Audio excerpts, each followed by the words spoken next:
Anda bisa mengklaim saya adalah bagian dari mempelai wanita, saya adalah orang percaya, saya adalah seorang anak Allah. It's okay, no problem. Itu hakmu. Tapi syarat Tuhan untuk memberkati setiap anak-anaknya, kamu harus berada di posisimu. Haleluya. Itulah syarat Tuhan. Itu bukan persyaratan manusia. Amin. Hal yang sama, Anda keluar rumah, Anda meninggalkan rumah, Anda ingin mendapat berkat dari rumah, dari keluargamu, orang tuamu, mana bisa? Anda belum berada di posisimu sebagai seorang yang sekolah SMA, bagaimana Anda akan mendapatkan berkat-berkat pelajaran SMA? Bisa mengerti yang saya maksudkan? Tidak akan bisa.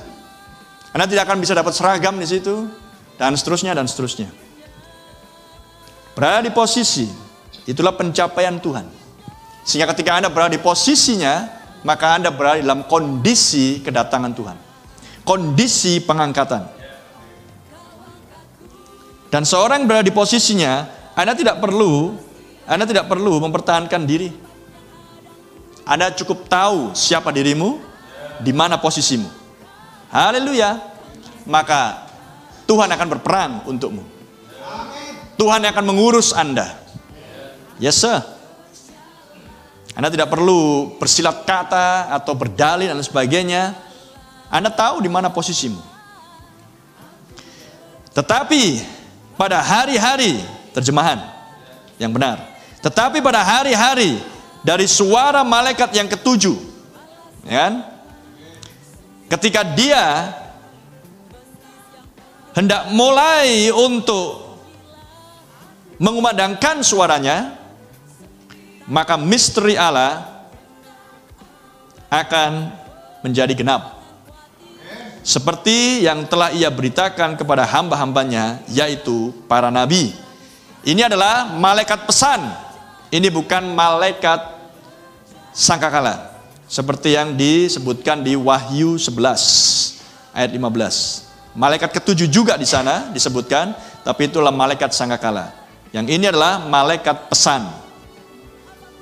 Meniupkan sangkakala Injil.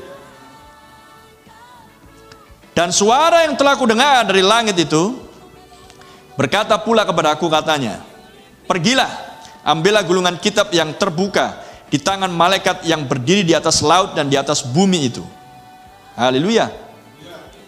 Anda harus berada di posisinya di mana Kristus berada di zaman ini. Amin. Anda harus seperti Marta, berada di tempat di mana Kristus berada.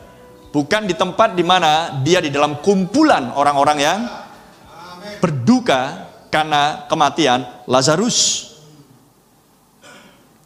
Lalu aku pergi kepada malaikat itu dan meminta kepadanya supaya ia memberikan gulungan kitab itu kepadaku. Katanya kepadaku, ambillah dan makanlah dia. Ia akan membuat perutmu terasa pahit, tetapi di dalam mulutmu ia akan terasa manis seperti madu. Lalu aku mengambil kitab itu dari tangan malaikat itu dan memakannya. Di dalam mulutku ia terasa manis seperti madu. Tetapi sesudah aku memakannya, perutku menjadi pahit rasanya. Maka ia berkata kepadaku, engkau harus bernubuat lagi kepada banyak bangsa dan kaum dan bahasa dan raja. Haleluya. Anda memakan gulungan kitab itu, Anda menjadi surat Kristus. Amin. Surat Kristus, haleluya, yang dituliskan oleh para rasul di dalam hati mereka, dan yang dikenal dan yang dibaca oleh semua orang. Haleluya.